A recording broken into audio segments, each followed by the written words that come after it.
সোমবার 5 মে 2025 সালের খবর নিয়ে চলে আসলাম আপনাদের সামনে। আজকের শিরোনাম হচ্ছে হেফাজতের পাশে দাঁড়াতে বলেছিলেন খালেদা জিয়া। মতিঝিলের শাপলা চত্বরে নিপীড়িত হেফাজতের পাশে দাঁড়াতে দলের নেতাকর্মী ও দেশবাসীর প্রতি আহ্বান জানিয়েছিলেন বিএনপি চেয়ারপারসন বেগম খালেদা জিয়া।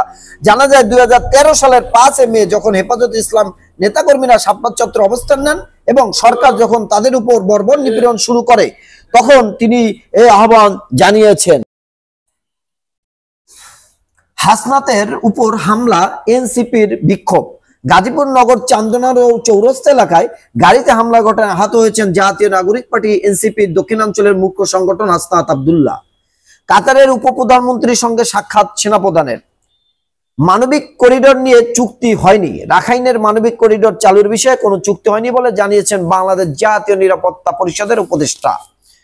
প্রধান বিচারপতি ও সংবিধান ও গণতন্ত্রের ভারসাম্য রাখাই বড় চ্যালেঞ্জ।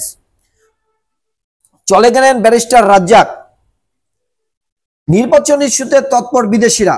কবে ভোট প্রশ্ন, গণতান্ত্রিক প্রতিক্রিয়ায় ক্ষমতা হস্তান্তর দেখতে চায় সবাই। বৈঠকের পর বিএনপি। কবে নির্বাচন জানতে চেয়েছেন রাশিয়া, জাপান। ভুয়া ঠিকানায় দলের সরাসরি আলোচনা সভায় বক্তারা স্বাধীন গণমাধ্যম ছাড়া গণতন্ত্র টিকবে না। বিএনপির সংবাদপত্রের স্বাধীনতার পক্ষে ছিল, থাকবে। জামায়াতে আমির বলেছেন, আমরা অন্যায়ের কাছে মাথা নত করিনি। অভ্যর্থনা জানাবেন নেতাকর্মীরা। খালেদা জিয়া কাল ঢাকায় পৌঁছাবেন। আত্মঘাতী মানবিক করিডোর। রণ প্রস্তুতিতে ভারত পাকিস্তান। ট্যাঙ্কের উপর দাঁড়িয়ে যুদ্ধের হুঁশিয়ারি পাকিস্তান সেনাপ্রধানের। বকশিস বা ভিক্ষা চাই না, হিসেবের পাওনা চাই। জামাতের নিবন্ধন নিয়ে আপিল দ্রুত শুনানির আবেদন। আমিরাতের ভিসার দরজা ফের খুলল। শিশুসহ 10 বাংলাদেশিকে ঠেলে দিল ভারত। তুরিন আফরোজের ডক্টরেট ডিগ্রি ভুয়া।